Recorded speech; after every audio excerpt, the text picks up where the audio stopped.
आज के वीडियो में हम बात करने वाले हैं आरबीसी काउंट्स के बारे में। Red blood cells RBC count देखिए, जब भी आप डॉक्टर के पास विजिटिंग के लिए जाते हैं, वो अगर आपको सीबीसी ब्लड टेस्ट लिख के दे रहे हैं तो सीबीसी ब्लड टेस्ट में ही आरबीसी आता है, जिसको कि देखते हैं नॉर्मल रेंज से ज़्यादा है तो आपको डॉक्टर बोलते हैं ये बहुत ज़्यादा है, ये बहुत कम है।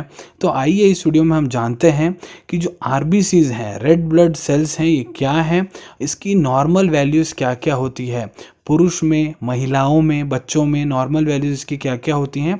अगर आपके शरीर में आरबीसी जो है अगर नॉर्मल से ज़्यादा है तो कौन कौन सी कंडीशन में नॉर्मल से ज़्यादा होती हैं, अगर ये कम है, नॉर्मल से कम है, तो कौन कौन सी कंडीशन में ये कम हो जाती है। पूरी जानकारी आपको इस वीडियो में देने वाला हूँ। वीडियो को शुरू से लेकर अंत तक ज़रूर देखिए। तो देखिए, आरबीसी रेड ब्लड सेल्स जो हैं हमेशा नंबर ऑफ सेल्स पर mm³ में एक्सप्रेस किया जाता है। तो अब हम बात करने वाले हैं नॉर्मल रेंज के बारे में कि पुरुष में आरबीसी की वैल्यू नॉर्मल कितनी होती है। तो वो होती है 4.5 से लेकर 5.5 तक मिलियन mm³। तो ये होती है नॉर्मल रेंज। और महिलाओं में ये होता है 3.5 से लेकर 5.5 मिलियन mm³।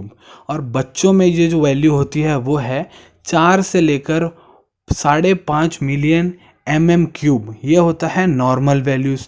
तो अब हम बात करेंगे ये वैल्यूज जो है नॉर्मल से अगर ज़्यादा हो जाती हैं तो कौन सी कंडीशन में होती है। देखिए, अगर आरबीसी वैल्यूज़ जो हैं अगर नॉर्मल से ज़्यादा हमारे शरीर में रहते हैं तो उसको बोलते हैं, कंडीशन को एरिथ्रोसाइटोसिस बोलते हैं। तो ये अगर ज़्यादा होती है तो हमारे शरीर में कुछ पैथोलॉजिकली कुछ प्रॉब्लम है, उसका अर्थ ये होता है।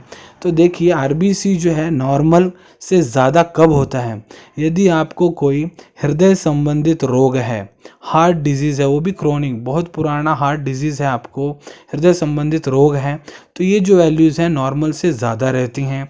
या फिर आपको पॉलीसीथीमिया है। पॉलीसीथीमिया क्या होता है, ये एक खून का बीमारी है जिसमें क्या होता है, हमारा जो बोन मैरो है वो नंबर ऑफ आरबीसी जो है नॉर्मल से बहुत ज़्यादा प्रोड्यूस करने लग जाता है। अगला कंडीशन है बर्न्स। अगर आप जल चुके हैं, आग में कहीं जल गए हैं, तो ऐसी कंडीशन में भी क्या होता है, जो आरबीसीज की वैल्यू से ज़्यादा रहता है, ऐसी कंडीशन में भी आरबीसीज नंबर जो हैं नॉर्मल से ज़्यादा हो जाती हैं। तो अब हम बात करने वाले हैं कि आरबीसी जो काउंट है वो नॉर्मल से कम कौन कौन से कंडीशन में रहने वाला है। तो पहला कंडीशन है एनीमिया। एनीमिया मतलब आपके शरीर में अगर खून की कमी है, जितना खून होना चाहिए उतना नहीं है, उससे कम है, तो ऐसे कंडीशन में जो आपका आरबीसी है वो भी नॉर्मल से कम हो जाता है।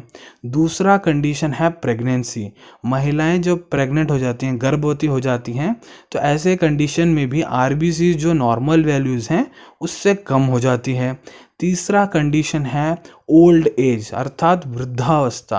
तो जिसकी आयु देखिए 60 साल से ज़्यादा है, तो इन लोगों में भी जो नंबर ऑफ आरबीसीज हैं वो नॉर्मल से कम दिखने शुरू हो जाते हैं ब्लड टेस्ट जब आप कराते हैं।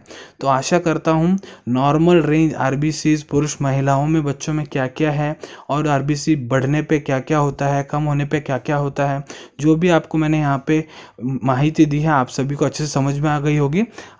अगर आप आगे भी इसी तरह के मेडिकल वीडियोस देखना चाहते हैं तो चैनल को सब्सक्राइब कीजिए। अगर ये वीडियो आपको पसंद आया है तो इसको ज़्यादा से ज़्यादा लाइक और शेयर कीजिए। मिलेंगे अगले वीडियो में कुछ नए विषय के साथ। Till then take care. धन्यवाद।